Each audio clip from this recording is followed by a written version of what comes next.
জোরে বলেন সুবহান। ভাইরা আমার, দাহিয়া কালবি নামক এক ব্যক্তি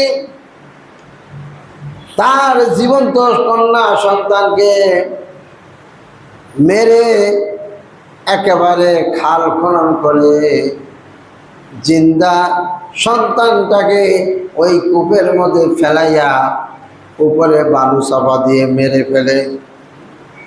যখন নাকি মাথার উপরে পাথর নিক্ষেপ করতেছিল, সন্তানটা বলতেছে, আব্বা তুমি আমাকে মেরো না, আমি আর তোমার কাছে কোনোদিন আসবো না, আমাকে এই খালের মধ্যে ফেলাইয়া বাহিও না, আমাকে ছেড়ে দাও, আমি চলে যাব, দূরে চলে যাব। পাষাণ্ড পিতা, তার অন্তরের ভিতরে কোনো প্রকার দয়া মায়া মহব্বত হয় নাই, কোনো কথা শোনে নাই, বরং উপর থেকে পাথর নিক্ষেপ করে মেরে ফেলে। মেরে ফেলার পরে ওই বালু কণাগুলো চাপা দিয়ে দেয়। ভাইরা আমার, এরপরে ইসলামের আগমন যখন ঘটেছে, ভালো করে শুনেন, শুনতেছেন তো? ইসলামের আগমন ঘটেছে, কোরআন নাযিল হওয়া শুরু হয়েছে। ওই দাহিয়া কালবি নামক ব্যক্তিদের অন্তরের ভিতরে অনুতপ্ততা সৃষ্টি হয়ে গেছে।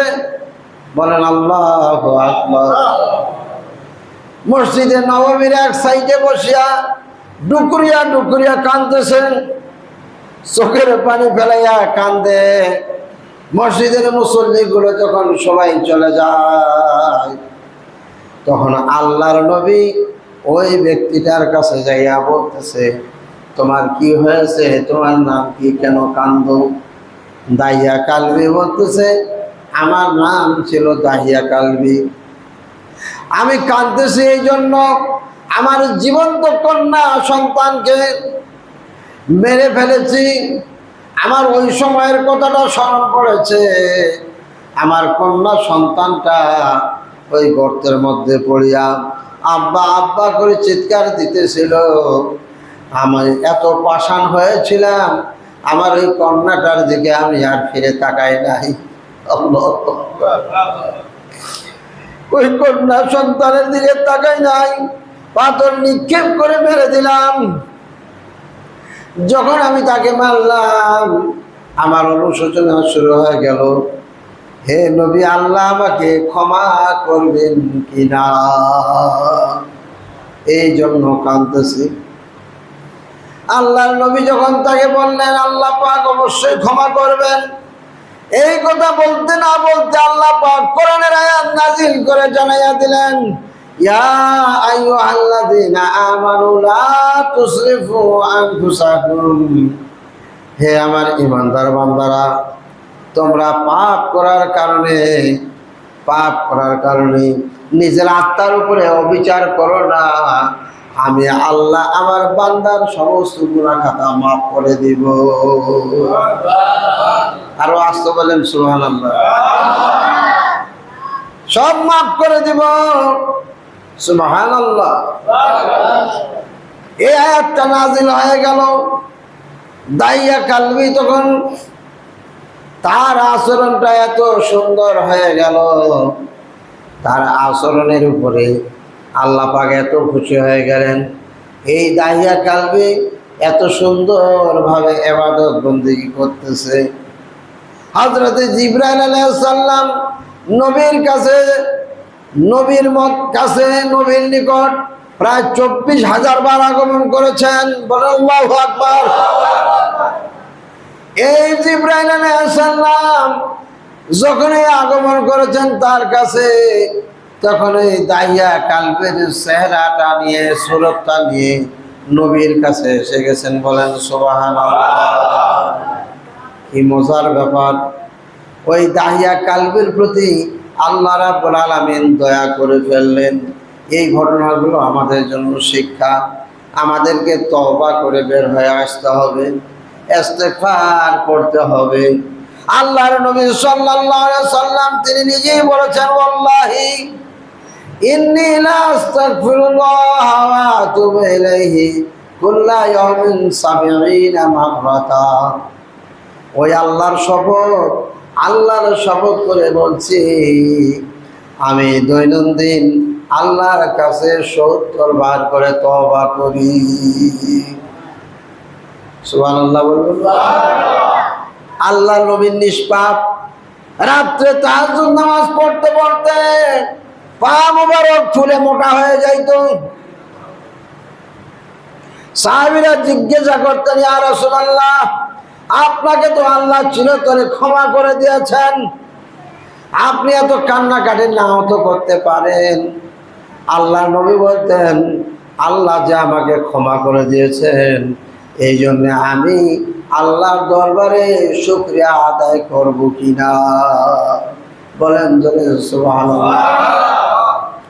ও ভাইরা আমার, এই নবী তার কোনো পাপ নাই, অথচ দিন রাতে 70 বার করে তওবা ইস্তেগফার করতেন। বলেন আল্লাহু আকবার। আরেকটা হাদিসে আছে, শুধু 70 বার নয়, 100 বার করে তিনি তওবা করতেন। আমরা কয়বার করি? আমরা কি ইস্তেগফার করি নাকি? বেশি তো করি না। এই জন্য প্রত্যেক নামাজের ফরজ নামাজের পরে যদি বলেন আস্তাগফিরুল্লাহ, আস্তাগফিরুল্লাহ, আস্তাগফিরুল্লাহ, এটা যদি 3 বার বলেন, হাদিসে এসেছে সমুদ্রের ফেনার মতো পাপ হওয়ার পরও আমার আল্লাহ সুবহানাহু ওয়া তাআলা ক্ষমা করে দিবে। ভাইরা আমার, আল্লাহ পাক এত ক্ষমাশীল, এটা তার দয়া। তিনি যে এত দয়াশীল, এত মেহেরবানি, তিনি বলে দিয়েছেন আর রহমান আল্লামাল কোরআন। জানেন না সবাই? সবাই বলেন আর রহমান আল্লামাল কোরআন। তিনি এত দয়ালু দয়াময়, তিনি এত দয়ালু দয়াময়। খলাকাল ইনসান, মানুষকে তিনি বানাইছেন। বলেন সুবহানাল্লাহ। শুধু মানুষকে বানাইছেন তা না, মানুষকে কথা বলার জন্য খলাকাল ইনসান আল্লামাহুল বায়ান, ওই মানুষকে বর্ণনা করা, কথা বলা শিক্ষা দিয়ে দিয়েছেন। বলেন সুবহানাল্লাহ।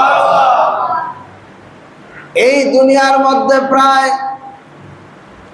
30,000-এর উপরও ভাষা রয়েছে।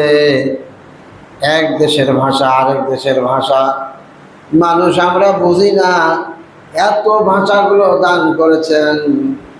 এই ভাষাগুলো প্রত্যেকটাই কিন্তু আল্লাহ পাক জানেন। সুবহানাল্লাহ। আল্লাহ তাআলা রহমান, তিনি দয়ালু দয়াময়। এমন তিনি দয়াময়, এমন তিনি রহমান, এমন তিনি রহিম।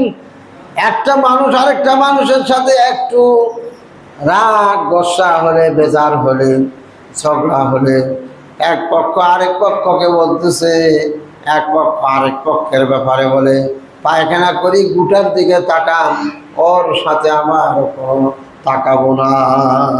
এরকম বলে কিনা? বলেন তো, বলে কিনা? এরকম বলে। কিন্তু আল্লাহ রাব্বুল আলামিন এত দয়াশীল, এত ক্ষমাশীল, এত পাপ করার পরও আল্লাহ তাআলা ওই পাপিষ্ঠ ব্যক্তিগুলোকে তার নিয়ামত তিনি বন্ধ করেন নাই। সুবহানাল্লাহ। তিনি এত ক্ষমাশীল। আজকে কিন্তু তওবা প্রসঙ্গে কথা বলতেছি। সূরা ফাতিহা পড়ার পরে তওবা করে আমাদেরকে ইসলামের দিকে ঢুকতে হবে। এই জন্য তওবার বিষয়ে কথা বলতেছি। আল্লাহ রাব্বুল আলামিন এমন দয়াশীল, এমন ক্ষমাশীল। ইন্নাল হাসানাতি ইউযহিবনাস সাইয়্যাত। জীবনে যত গুনাহ করেছি আমরা, জীবনে যত পাপ করেছি, বান্দা যখন তওবা করে ফেলে, খাঁটি দিলে তওবা করে, তখন যতগুলো পাপ হয়েছে, এই বাচ্চা, এই চিৎকার করিস না, জীবনে যত পাপ করেছি, যত পাপ করেছিলাম, সমস্ত পাপগুলোকে হটাই দিয়া ওই পাপ অনুযায়ী আল্লাহ রাব্বুল আলামিন সওয়াব দিয়ে দেন আমলনামায়। বলেন সুবহানাল্লাহ।